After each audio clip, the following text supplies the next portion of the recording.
All right, all right. We're back again for another Other Ink Thursday. I'm having another conversation with Craig Campbell. Hey, Craig. Hello. I don't even, it hasn't been that long since I talked to you, like maybe 8 months or something like that. I feel like it hasn't been too long, but It's welcome back. it's yeah, I don't know, year-ish, a little, somewhat less Yeah. than a year, something like that. Well, also, like I saw you like 6 weeks ago. I saw you in Yeah. person. So like it's like, and I listen to your show like every other week or every week, whenever, however frequently it comes out. So you're in my ears and you know. And anyway, but here we're having a conversation and we push the record button so other people will get to share in what we're talking about. Woohoo. Uh, you know, I guess if this is somebody's first time, Craig Campbell, Nerdburger Games, go to nerdburgergames.com to get all of your, what is it? Your new slogan is what? It's on the front of your website now, right? What does it say? Yeah, it's fun RPGs with extra cheese. Extra cheese. It's very fitting, very fitting. It's and Leaned in hard on the burger thing over the last year. Like, at conventions, my standees and everything look like their menus, like they're written as menus, like they talk about the games as if they are a dish. And yeah. what are the wonderful ingredients in this dish? What, and you got like a to-go menu or something that like Yeah, that's what yeah. you were giving out? Like you've got the standing board menu and then like I've got one, it's out of reach behind me, but it's like you had to-go menus too, There's a right? box underneath my table here. I could go grab one. But yeah, it's I did for GAMA, I guess we can talk about that a Oh little yeah, bit. yeah, that's GAMA Expo back at the end of February. Um I went for the first time. I got inspired by the all the positivity and talk about Gamma from a year before, yeah. and so I started slowly building up. Like I spent a year kind of preparing to go to Gamma Expo. And one of the things that I ended up doing when I went was, or as I built to it, was putting together basically a website redesign, which was necessary because it had been several years. But in conjunction with that, making a retailer only web store where a retailer can buy like anything that I make at wholesale cost, at wholesale Right. price, like 50% off.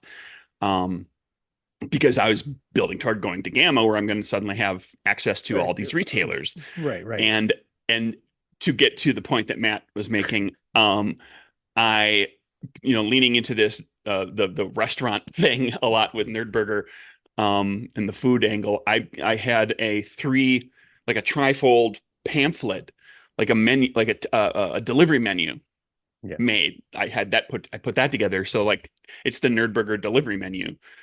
So for retailers who want to have, a hot pile of Nerdburgers delivered directly to their store, they can do that. So that's what I was giving out at Gamma, and I've got a whole bunch of copies still left, so I'll probably keep them handy for various conventions Sure. over the course of this year as well, and then I'll have to revise it, and have a new one Well, printed right, you'll have with new other products right, new for, products, new for products. Gamma next year. Right. But I've still got several hundred because I didn't know how many I would need, so I got a lot Right. printed. I was like, I don't want to run Yeah. out. Uh, right. I mean, I only have now 2 years of Gamma experience, and this definitely was different than last year in terms of like it felt less busy, and I think some of that is there's been a lot of discussion about whether or not there was scheduling conflicts or if it's just down business it's just some years are because there's some other things happening going on in Yeah, the industry and in the economy and even back in even February. yeah, and I think one of the things that I was told by more than one um, vendor who goes to Gen Con and has gone to Gen Con for many years is that there is a tendency, on average, doesn't affect everybody, but on average, for vendors to have somewhat slower sales at Gen Con when it is a presidential election year. For probably a variety of reasons, people are a little wary and worried about what's going to happen politically, and you know, Markets don't like uncertainty. Like markets don't you like gotta uncertainty. I When mean, the things when we're doing take 18 months at least, if not 36 months to do, and you Yeah, gotta, yeah, And like when there's an election coming up, some people's discretionary income is going toward Hmm. donations Sure. to their favorite candidates and everything. So they suddenly have like a little less money or a little less willingness um, to purchase what we essentially sell, which are luxury items. Nobody needs a role-playing game to live. Technically, even though we all like to think we would die without our role-playing games. Well, Um, yeah, it's but true. yeah. So, and that some of that might have carried over into GAMA Expo. I ended up, I made contact with a lot of retailers during the vendor hall hours and even outside of the vendor hall. Um, the sales via the like having taking orders at the convention, I heard Hmm. that was Hmm. kind of down in general. Like that, there's Yeah. oftentimes a lot of retailers will like place orders like right at the convention or maybe like right after, and that's been a little on the light side this time Yeah, around. we were But about 60% of the previous year, but again, that's only last year was our first, or 2 years ago was our first year, so or that's like, or were we up because it was our first year, and so this year was the and you were normal new and year. never, like everybody Right, was like, right. "Oh, We what's had a this?" norm, Yeah. we had a new bump last time, so then that's set a false baseline, and this is what the normal is, but or it's 40% drop relative to last year because everybody was down. I don't know. We as a company Yeah. only have the two data points, so. As I have said many times for the last like 8 or 10 years, it's all chaos. Like it's so impossible to know why this happens or why that happens. I'm Right. sure that there are publishers in very specific, like these are the types of games we make, and that's all we've made, and we've been doing it for 25 years, that they've kind of figured out like why they see ebbs and flows the way they Yeah. do. Whereas with you and I, who make a lot of different types of things and are constantly experimenting and bringing other designers in or doing other designs, um, that it's chaos a lot of the Ah, time. So you take the wins when you get them, and well, when something happens where it's like, well, that wasn't as good of a convention as I would like, or sales on this particular product have been low, maybe they'll pick up, maybe the next convention will be better. You just kind of have to roll with yeah. Uh, everything. So, so what I basically agree with you in that, like, the more experience you have, the kind of, the kind of like you've seen more things, and things aren't fewer things are abnormal, right? When you've seen more things. Um, at PAX Unplugged last December, which you were at PAX Unplugged too, like, Hmm. I don't know, any number of small little, like, people were asking me like, oh, how was your setup? And oh, how was your trip? And oh, how was your whatever? And how was the con for you or whatever? And I'm thinking about it. And I'm like, I mean, there's a bunch of like things I could tell you that happened, but they're all like within the realm of like just going to a convention, right? Minor inconveniences, slight miscommunications, like our stuff still was there and we still had a con. It's like nothing of note, quote unquote, went wrong, because it's all like within the chaos. It's within the realm of the expected chaos. Like nothing, no outliers, right? Like stuff happened, but no outliers, right? And so I think that's and so that's I'm already in that brain space. And then we happen to be across the aisle from Palladium Books, who is, Brandon and my both of our first publications is Palladium Books, and like Brandon knows Kevin Simbita, and like, like they have each other's phone numbers and they call each other, right? So like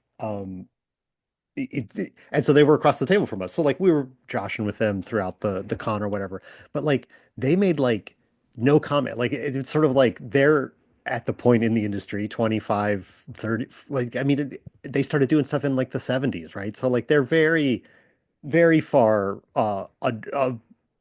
this one con is like not even a blip in the number of things that they've done, right? They had like no Yeah. stress, no worry about anything. They're just like, oh yeah, we set up our booth, we talked We're to at a some convention, people, we're we're at a talking to people, we're convention, selling some games. we're selling some games, like, Yeah.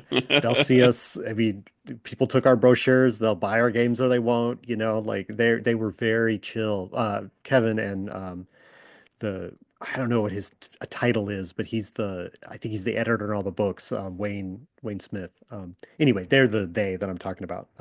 But yeah, I think it's like to what you said. It's like, yeah, I look forward to be on some part of me, I look forward to being like 20 more years in the industry, and then I'll be so much more chill about everything. Maybe. I don't know. Yeah, I mean, I've only got 2 years of Gen Con with my own booth Mm. under my belt, even though Yeah. my games have been in Gen Con for several years longer than that through the Indie Game Developer Network. But having like my own thing where I've got a booth, it's just me, I've got people there helping with me, I've got game events running, you know, and and with PAX Unplugged, it's only three. Like I went to PAX, I got a booth myself in PAX Unplugged the year before Gen Con.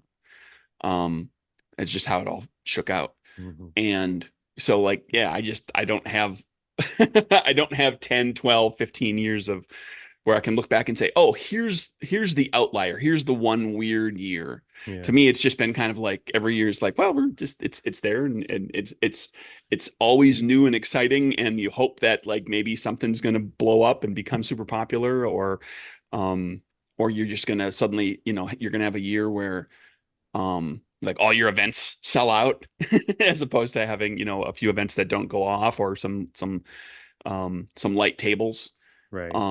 But that's like, I've only been doing those events like a full like a full slate of events. Now this coming Gen Con will be my third year where I had 25 events one year and that filled up pretty good. So last year I did 35 and I was like, Uh-huh. that is too many. The That number is is in between resulting that somewhere. is resulting in a number of the events just not filling up.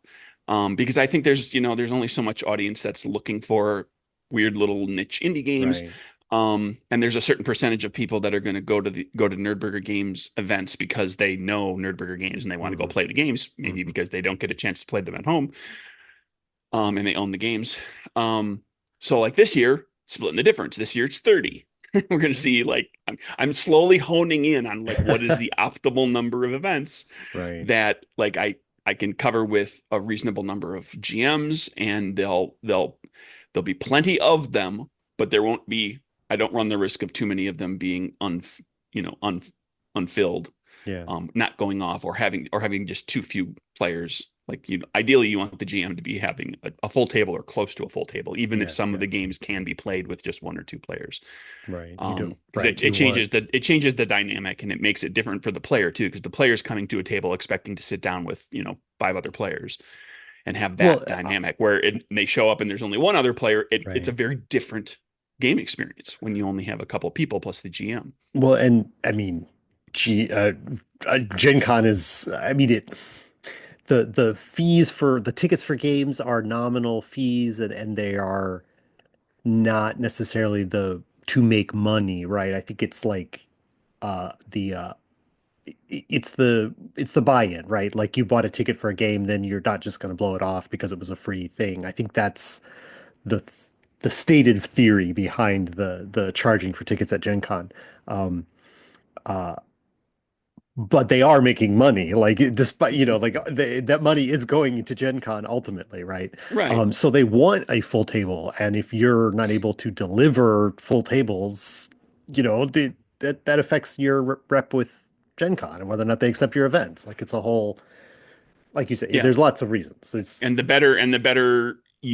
The more events go off, the more tickets get turned in, the more participation or priority points you hmm earn hmm as an organizer, and that affects a few different things, including booth placement and some of that sort of stuff. yeah, it's Um, it's a whole system. They've got it. yeah, and this past year, I bumped up the ticket prices for Nerdburger game events beyond the bare minimum that Gen Con imposes, Hmm. because it seems to be much more common than it once was at Gen Con. People are expecting to be like, well, it's not going to be just $2 or $4 for a game event. It's going to, it might be 6 or 8 or 10 or 12, or there's some games that it's $20 to play for 4 hours. I don't think I can't see myself asking for that much from players Right. for little bitty Nerdburger games, but um, I did bump the prices up a little bit because it's something that happens more often, and players kind of expect that it's the norm. But also, Booths are expensive, Boots and so expensive.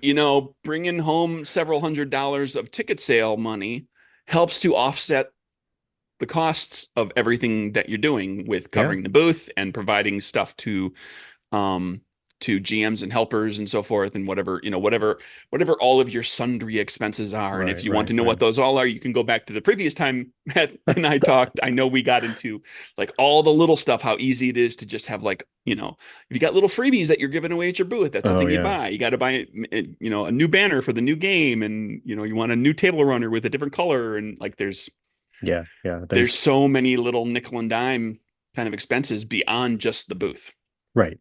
which Yeah, is already that's expensive the booth is so I mean like and I don't know. I it's try more to think of it expensive as every year.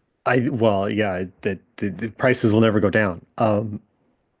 I think about the like percentages of like, like what is the hotel cost percent compared to the booth size or your meals, right? Like, well, it's only like compared to the booth is the most expensive thing, and like hotel is also a lot, but like food that you go, even if you go, like I was just talking about this to somebody else just a couple days ago, like you're not paying all that much to eat at Gen Con relative to like how much you had to drop to even be there, so Yeah, um, you know, I don't know. It's all expenses. I don't but it know all that adds there's up. Like oh well, sure, it all adds up, but like, you throw you throw what's 20 nickel and dime expenses together, and suddenly you've spent $1,000. yeah, for sure, for sure, for sure.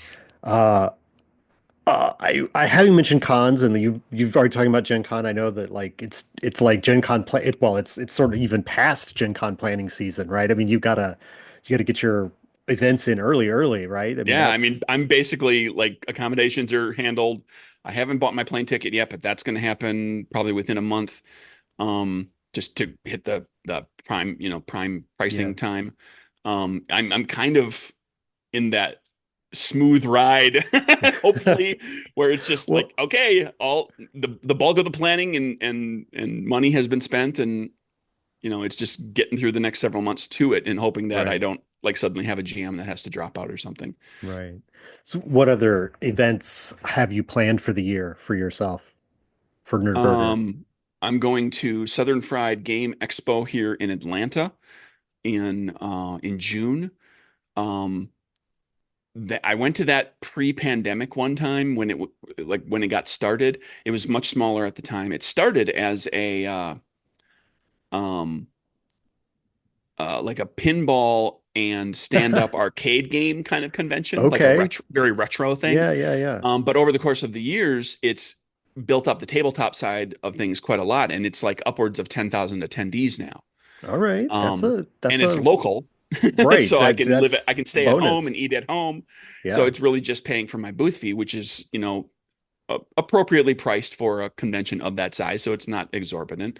Yeah. So I'm gonna give that a shot and see how that goes.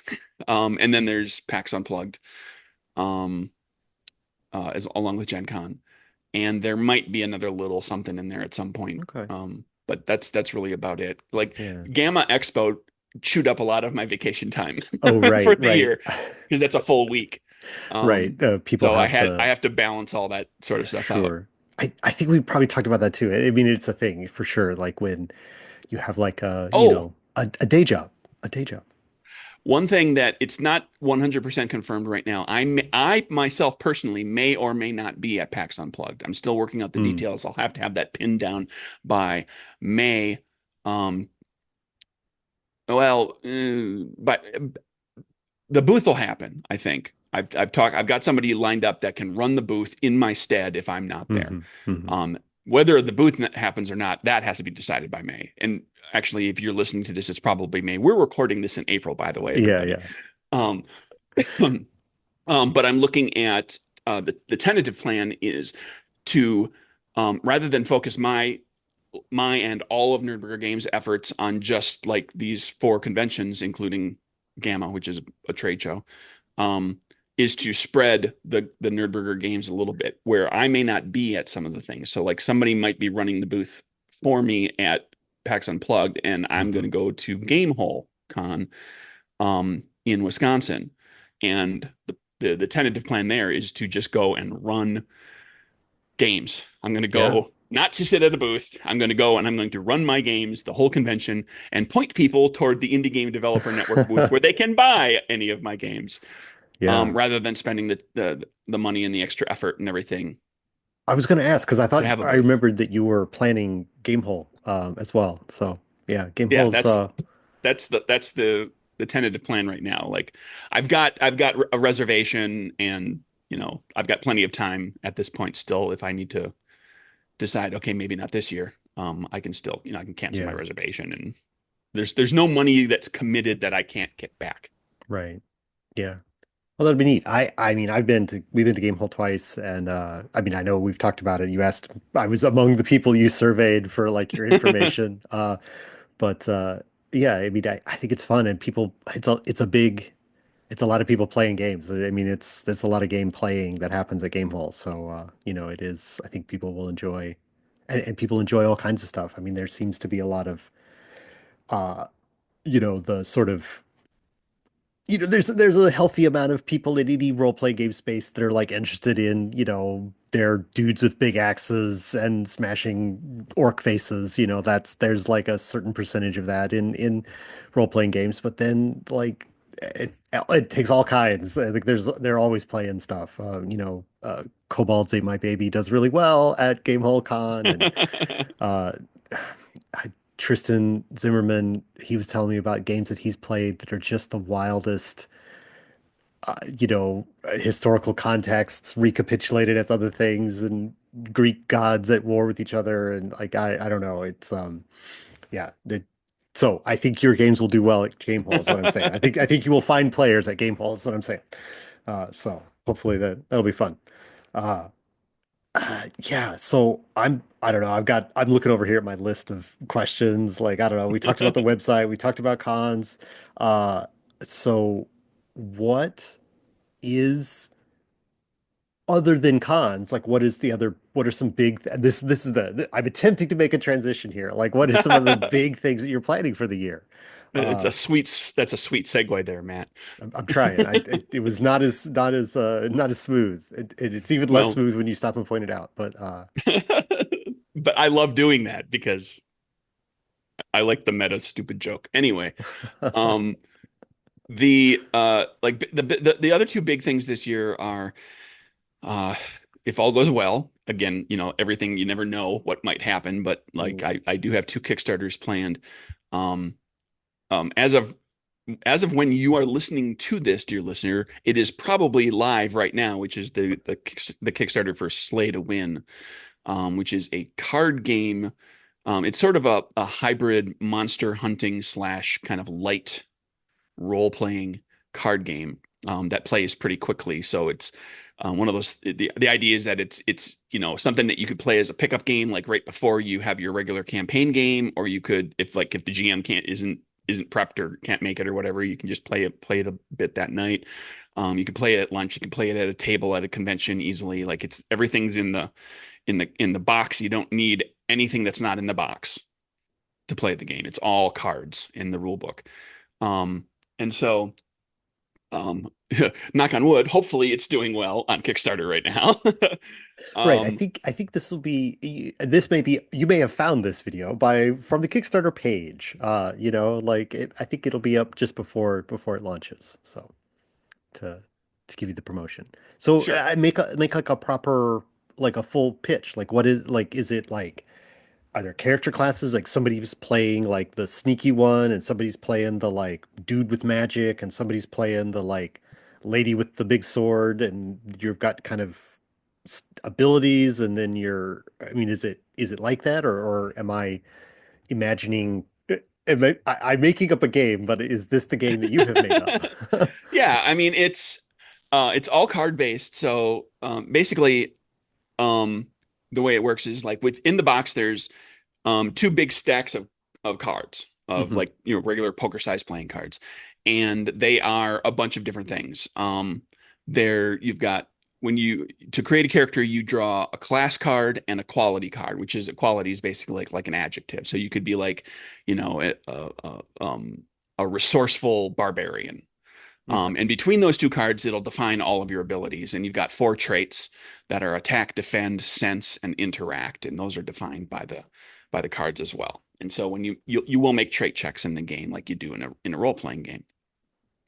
Um, and then monsters are created sort of the same way, but there's a bunch of monster cards, and you pick two of them, and you basically mash them together to be like a hybrid monster. So you can, like, on the cover of the box is a dragon that's breathing fire and ice because Mm. they are a mashup of a dragon and an ice elemental. And they've got like ice on their wings and everything. Um, and so like, lots of variety of character types that you can end up playing because you can mix and match all these cards, lots of different ways to mix and match the monsters.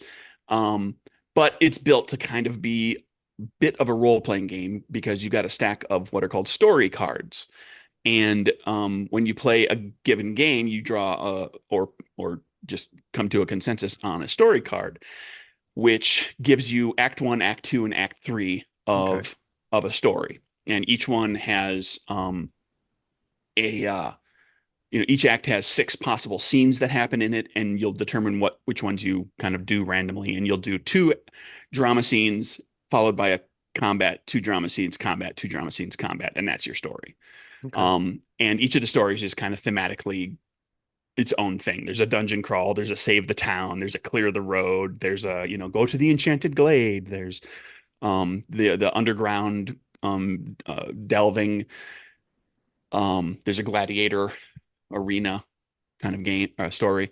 And so you've got your two characters, your two cards to make a character, you've got the story, you've got your monsters, and then the rest of the cards are like weapons and actions.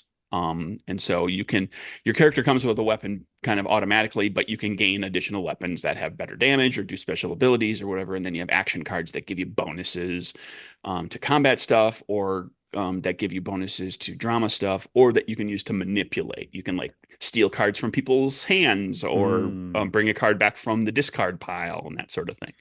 So So there's a so is lot of wheeling and dealing of trying to get just the right card. And the goal is like, oh, you're all out to save the day and be these wonderful adventurers, but you're also each secretly hoping to be the greatest monster hunter of all time. And to do that, you need the trophy points from the monster. And that means you have to deal the killing blow mm. to earn the trophy points. You have to be the one that takes it down. Yeah, yeah. So there is a winner, so to speak, Sure. in kind of card game parlance. So there's you will play to kind of win the game. But as we role players all know, as long as you all had fun, everybody wins as well. Right, but in this game there is also a winner. There is also a winner. Everybody wins, but there's a more winner. A more winner.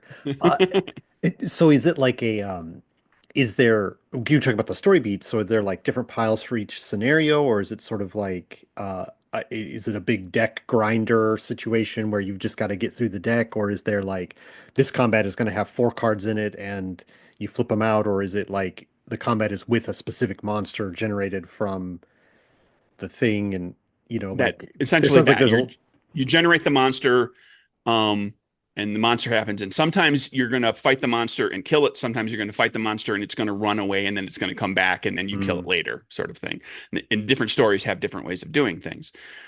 Like in the gladiator scenario, it's every single one of them is kill the monster.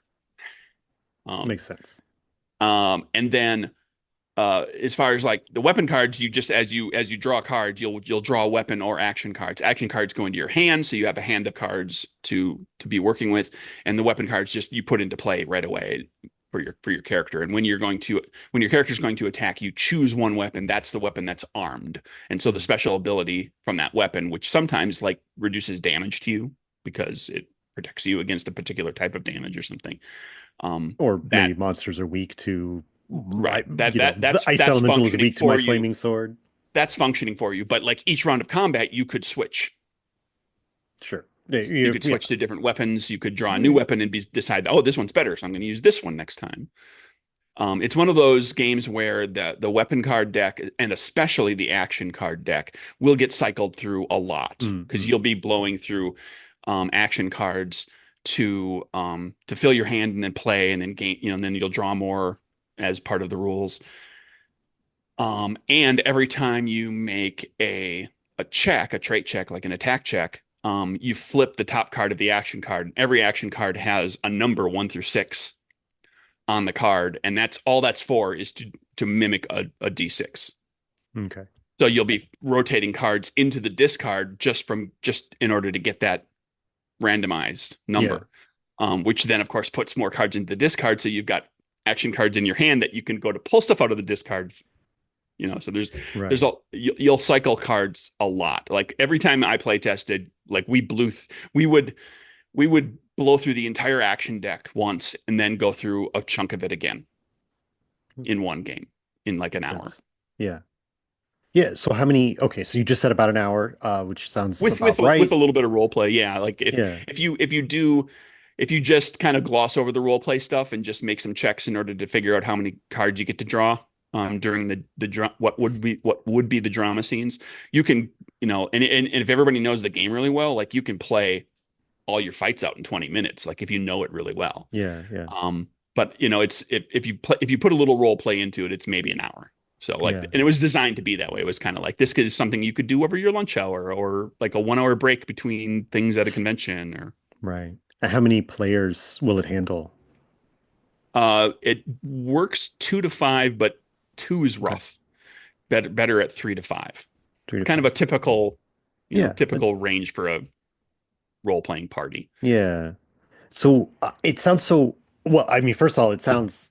I feel like I understand. I feel I have played games like this.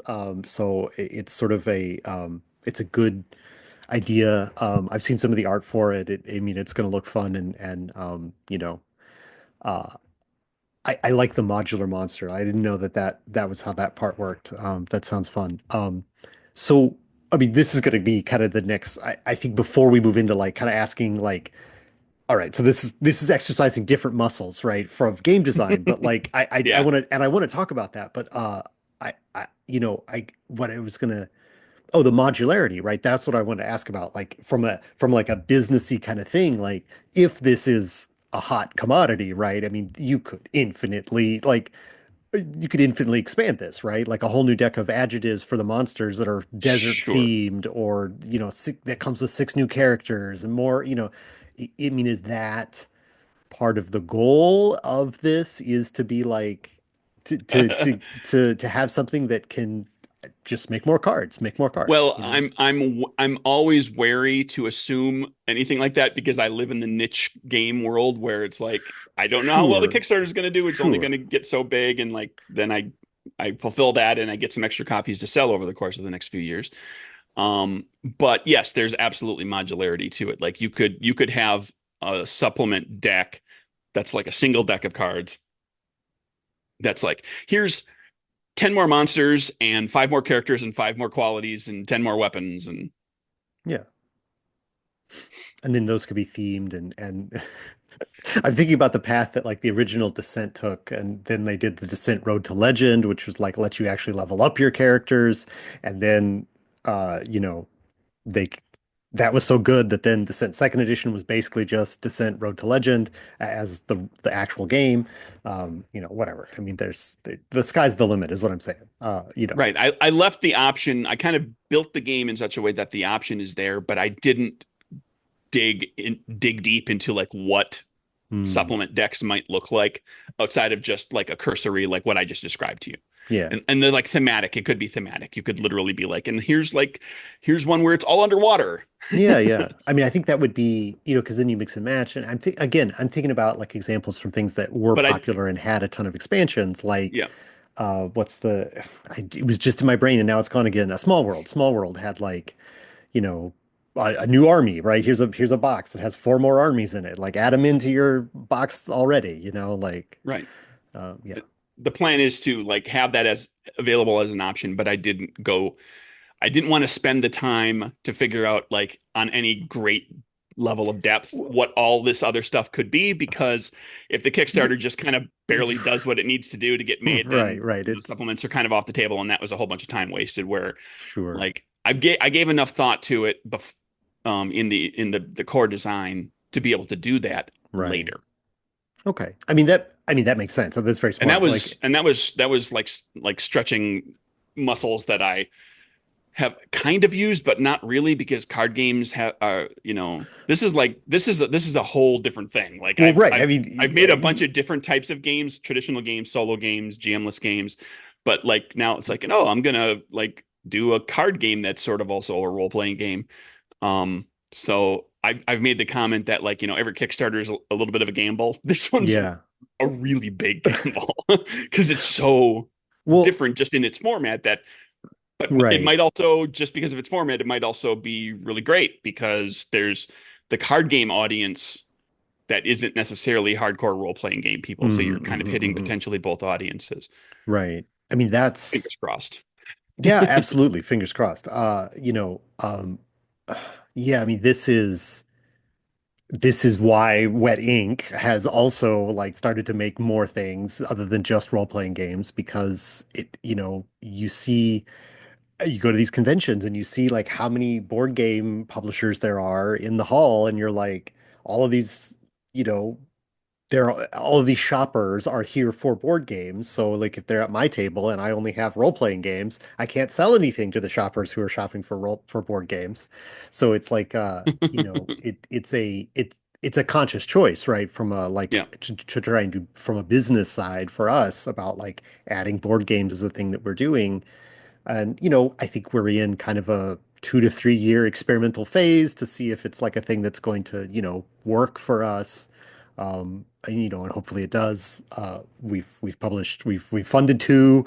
One's out. The other is in production right now. We'll see if it ever makes it to these shores, but it is in production now.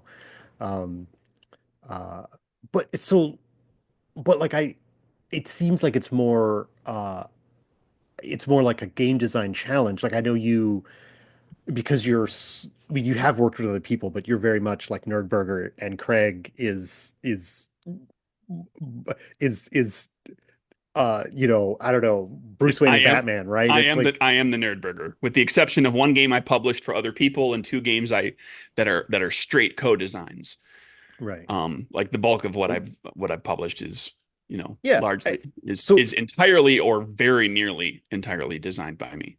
So, like when I talk about like, oh, Wet Ink wants to have board games because we want to sell to people, and then like when we happen to have a pitch from a designer that we knew for a board game, we decided to do it to like test the waters in the market. It's very businessy, very, very like, that's the way I didn't design a board game.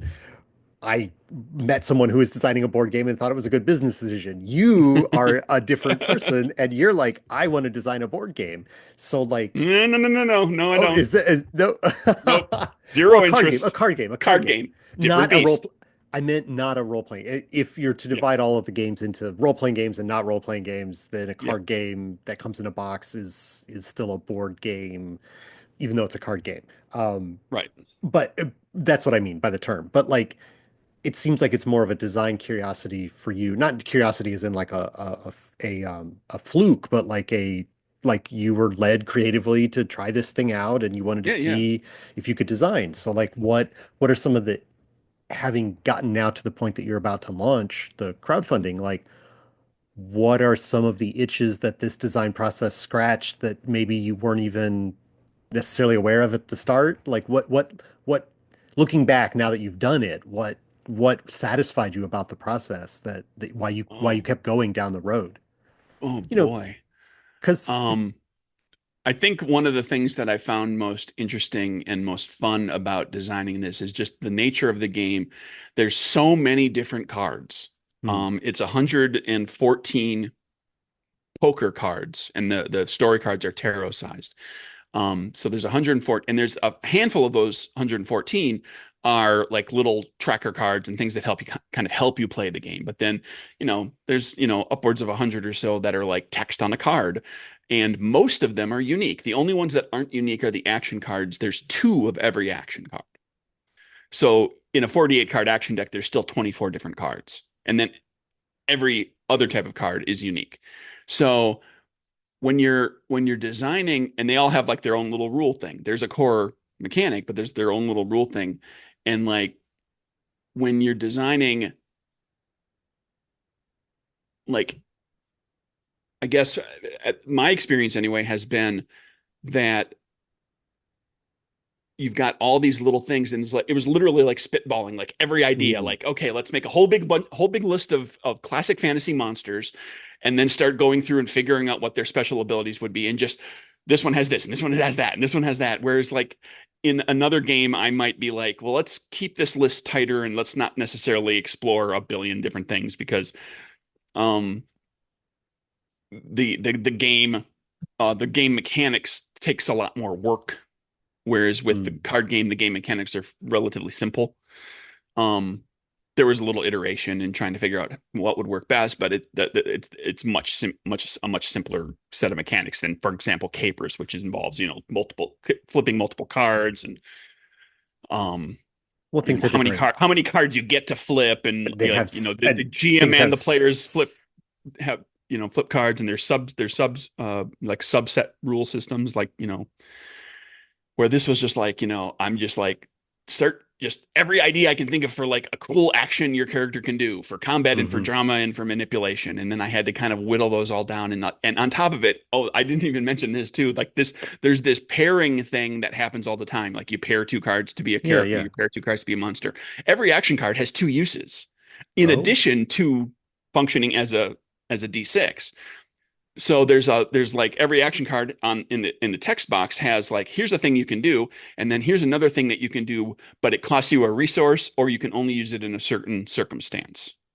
So you also, like, coming up with all of that was yeah, a really interesting design challenge, because both of those ideas have to fit the name of the card so that yeah, it makes sense when players start to get to know the cards a little bit. They see a card that says reckless attack, like both of the abilities that reckless attack have to be a way to yeah. do a reckless attack. That doesn't sound like that you get to take one free resource and end your turn, like that. That No, doesn't. no. That's not restless attack. Like what? You've got a hand. If you've got five action cards in your hand, you've got 10 possible things you can do with action cards. That's Now, neat. each pairing is related. Sure. So it's just, do I want to use the resource, I, or is the circumstance right that I can do this? Otherwise, I default to the basic ability. yeah. It, it it is interesting to kind of like like I mean we encountered this when we were going through the process of publishing Home, which is the prompt-based card game.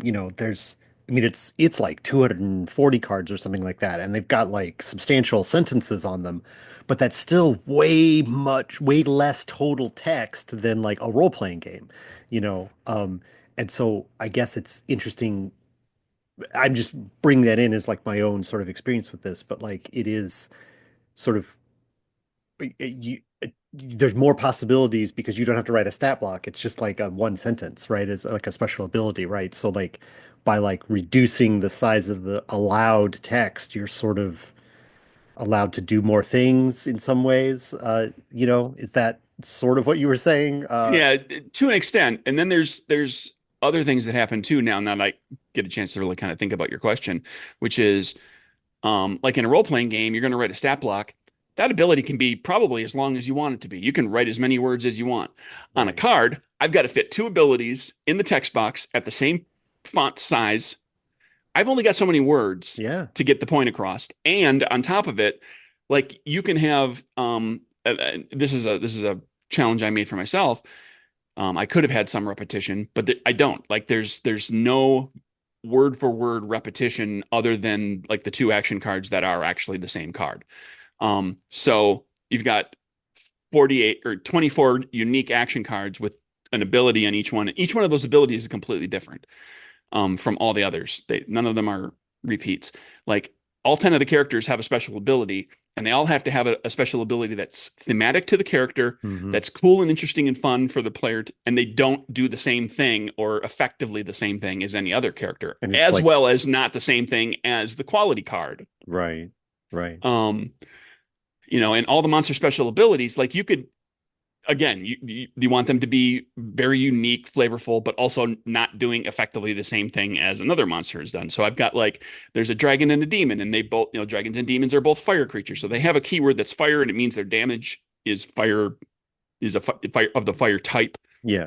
But their special ability like has to be completely different because otherwise, why, you know, Yeah. Yeah. otherwise you've just got two dragons Otherwise, if you the got two special dragons. ability is the same. So there was a lot of little subtle nuance of being like, okay, I've got these two character or quality cards. Like they both allow you to change keywords on your magic weapons, but I had to make them different enough that they felt different from each other Yeah. and were also both still useful, although in slightly different ways. There's a lot of little comparison. Like I've Yeah. got, and I had playtester pointed out too at one point. Like there was one point where I had um a couple of abilities that were attached to characters or qualities that classes or qualities that they were like these are damn near the same ability, they're just phrased differently and there's just one slight little difference. So I was like, I gotta take one of those and make it considerably different so that Yeah. the idea being that like when you're playing the game, if you've got this class card and this quality card, you're the only person in that game that's going to be able to do those things. Right. Yeah. So you are extra special and unique, and you Right. have to take advantage of using those. And you're not going to be able to learn from somebody else outside of like, at least not at that table in that particular game session. Right. Right. So yeah, there's just all that little stuff, and then fitting it on. Oh boy, there was a few abilities that I was like, this is a really cool idea, but it needs a whole nother line of text, and I Yeah. don't want Yeah. to shrink my font size, Yeah. and I You can't, right. and I can't trim words out. I can't figure out how to convey all this information with less words. So I Right. ended up having to change to something completely different. It has to be it has to be so distinct, so succinct, so succinct. Yeah, Yeah. writing really succinct rules. I've had one of my editors has pointed out to me that am I've gotten better at Mm, writing succinctly over time, which is I've tried to do that. yeah. Um, and that's one of the things that you know you know, part of the reason I don't write 350-page books is I don't want to write 350 pages of book. So I want to keep it like in a game. It's a big book. It's got a lot going on. It's 100 and something. It's over 150 pages, but it's probably not breaking 200. And um, there's a certain amount of succinctness that you need to be able to do that.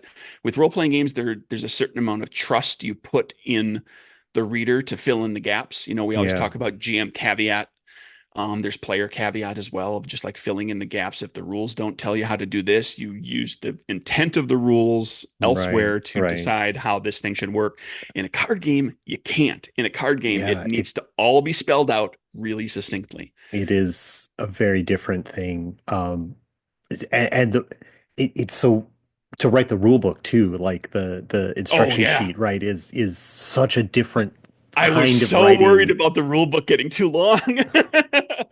Yeah, I mean, in theory, you could write the game like maybe, front and back of a sheet of like a folded sheet of paper, so like four sides or whatever, like and that's like all you might get it to unfold again, and then you have like eight sides or whatever. But like, I mean, you don't want to. This isn't the size of the game that needs like a 12-page rule book that's like stapled or whatever. You don't want it to be that big. You want it to be very small, right?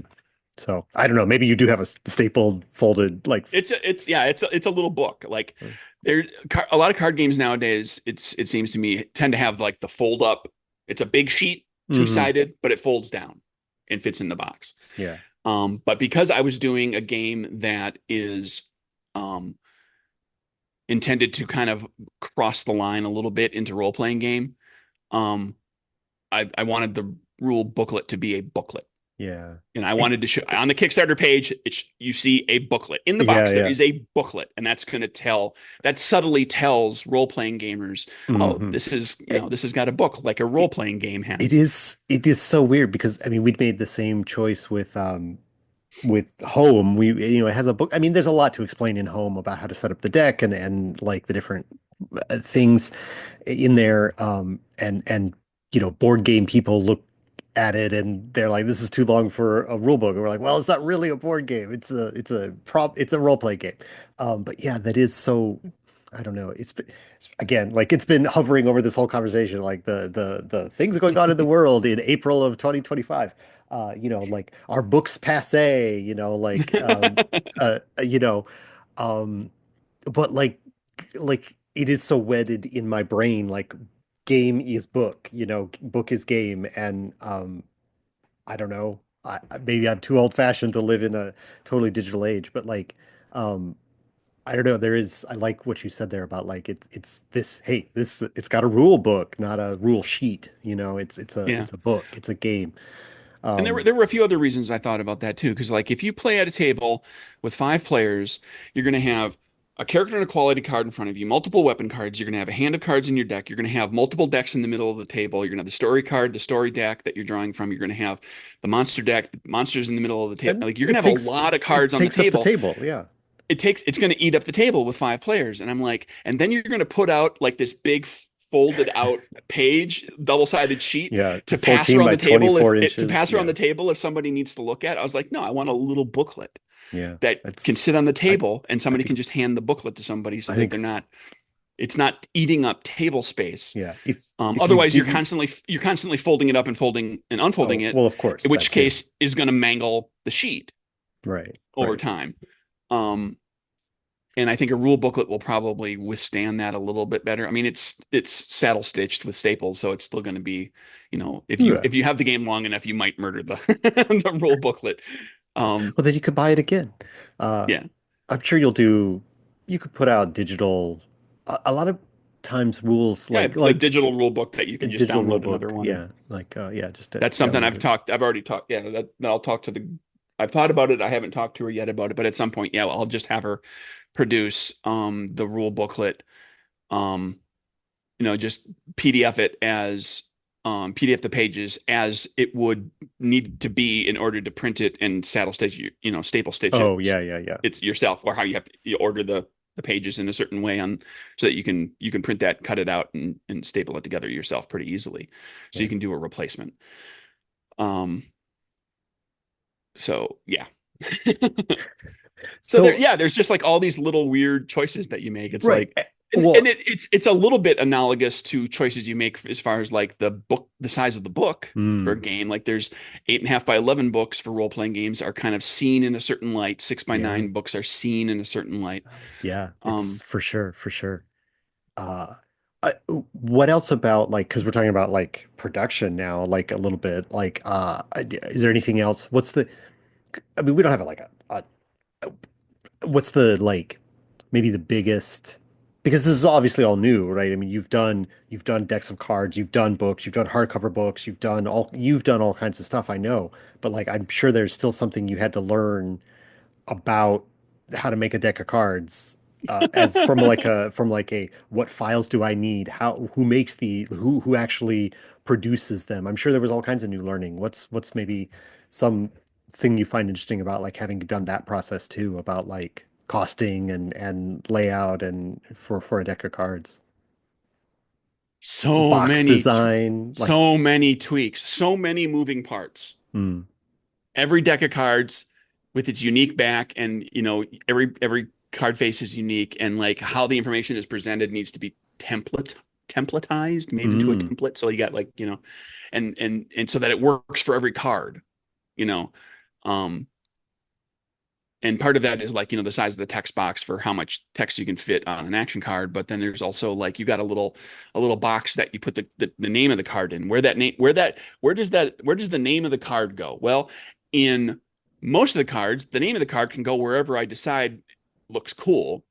For right. the action cards, it needs to go in the upper left so that you can Because fan the deck, because you can fan and it, so you yeah. can fan your hand and at least see like the first syllable or two of each card and be able to keep track of stuff. And so that went through little, I mean, just and the box and like everything that's on the box and all the stuff that's kind of expected to be there. Um, Yeah. you've got and the front and the back and all four sides of the box are treated differently, and like what's important, what's the right stuff to put where. I had to like I studied a bunch of different card games. I was like, okay, well, where does the company logo usually end up? Where does Yeah. the number of players and playtime kind of usually end up? And And it's very limited real estate. So your back of the box blurb of what the game is about, you got to get the point across in like just a little paragraph. Whereas like on an 8.5 by 11 book, you got a lot of space to yeah, you talk about could, what that game is about. yeah. Uh, and you're like you're animated about it, like as you're talking about it. So like I think I know the answer to the next question that occurs to ask is like as somebody as to design a bunch of games, like this is all sort of like I think I know you as a person who does a lot of different things and doesn't really ever stay still as far as like what you're trying to do and you've done repeats of the same revisiting the same story world in a new way or using the roll track system in new forms. It's not like you every game is completely new, but Right. you're also like you're doing new stuff all the time. So like I think you must really like it. You must really like exploring all of these things, especially the way you've been talking like about this Yeah. layout stuff and like it's just I Well, it's true. That's very much the case, and that I think grows out a lot of the fact that this is a side gig. mm, Um, so I have the luxury of doing that. If I was trying to make my living off this, I've said it many times, I would have I would be looking for one my game the game that I'm trying to make my living off of is going to be in about one of about three genres, yeah. which are like the three most popular genres for role-playing games, and aren't going to be weird and niche. It's Yeah. going to be a little broader in the approach. But like just trying like other little weird stuff, like and like the little zine games and stuff like that. And hell, even like Die Laughing was like I want to try to make us a GM-less game, and um in a way that makes sense to me. There's a lot of different ways to Right. do a GM-less game. I mean, I'm toying with an idea right now for you've got you got your horror movies where somebody reads from a book that they shouldn't have read from. Oh yeah, yeah. There's a few about Um, that. yeah, and I've got an idea for like a solo game, which is you It- read from the book that you you are the shouldn't one have who read read from the from, and book. now you have to fix everything. And so like the first thing that happens is you're going to randomly determine what the terrible thing is that's about to start happening, and you'll start to kind of fill that out, and you can journal on it or just kind of keep track of it in your head and like make it just like a an exploration of the rule set that's in like trying to figure out like where the different places that can go, and then like Uh, how you solve the problem yeah. isn't going to be like this climactic thing. It's going to be you're probably going to build up certain resources to the point of having like, okay, now you've got all the things that you need that you can try to actually Yeah.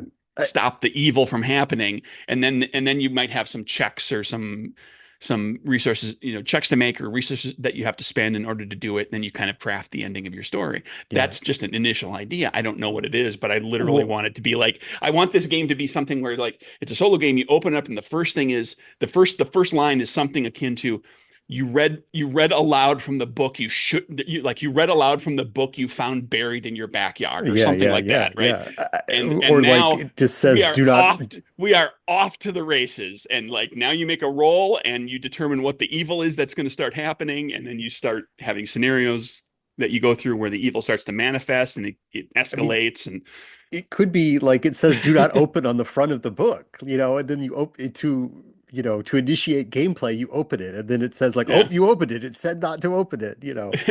Um, Says do not read this book. right, Like or do not read this game. right, That might be the name of the game. I don't know. right. I I like thought about the it could just be the book. yeah, the Like book or the cursed book. the Yeah, cursed tome or the yeah, dark yeah, tome or something. yeah. This is a good And idea, Craig. This is a very good you idea. literally open the book and the first thing that happens is it tells you, okay, everything is going to hell right now. And then And you'll learn the rules as you go. this is this is a very good idea, Craig. This is a very good idea. I'm thinking about Thousand Year Old Vampire and the way that that like has that old tome sort of quality to the production of that book. And so like, yeah, that's another good idea, Craig. Keep at it. Um, all right. Is there anything else you want to say about Slay to Win? And then I maybe have like one other question for you before we start to wrap this up. But like anything Okay. else about Slay to Win? If it's on Kickstarter, go check it out. Yeah. Right. There'll be a link in the If video it if it's unless, if it's not yet, it will be soon, right. depending on when this episode I comes think out. I think this is scheduled to be because I think this is scheduled to come out on the 1st of May. I think is when this Okay, so it'll one's be slated to be come out. It'll be out it'll be a soon. it'll be a few days, yeah. It'll be a follow link and that way you can have it on if you want, you can have this video on the page if you want. Sure. You don't have to. You don't have to. Whatever. It's up to you. Um, all right. Did we and about one more question about the Kickstarter. Like I assume there's not like a lot of extras really. You're not like, you know, it gets to 300% and suddenly there'll be another deck of cards or whatever. I mean, it's like this is the game, get it, here it is. It's There's going to not a lot be. of I'm thinking. I think there's going to be stretch goals that'll improve the quality of some of the materials, and that'll be that about makes it. sense. That makes sense. That makes sense. Um, yeah, it's not going to be like there's no deluxe version where everything's going to ramp up and it's like no, everything's foil and holographic and no, Well, it's going to hey, be like down the road, like the card game thing starts to become a thing for me and it's worth kind of putting that extra effort into it up front. That's a different beast, but this is the yeah, first time. So the first time, I just want to get a card game into people's yeah, hands. yeah.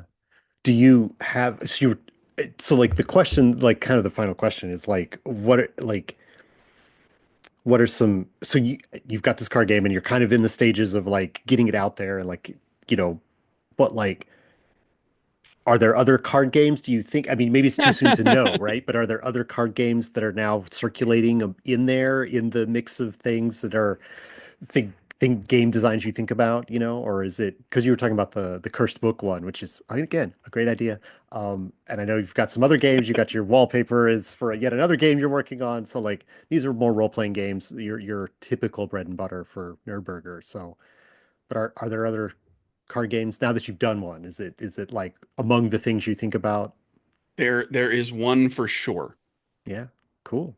Well, It was actually kind of what this game in its ideation started as, but now mm, because this game switched to be kind of a fantasy themed thing, and some of like how the cards are used and what kind of cards there are and how they interact with each other changed a little bit. Like it's morphed enough away from what that old idea was that the old idea is still there's out there. the parts of the old idea are Mm. still out there and have had other things attached to them. It's kind of a Frankenstein's monster of the Oh, game idea in my head at this point. It's like, okay, these things that I was going to do initially, plus these other things that I've either come up with or that I've learned from doing this card game. I Like mean, doing this card game, like suddenly sparks like yeah.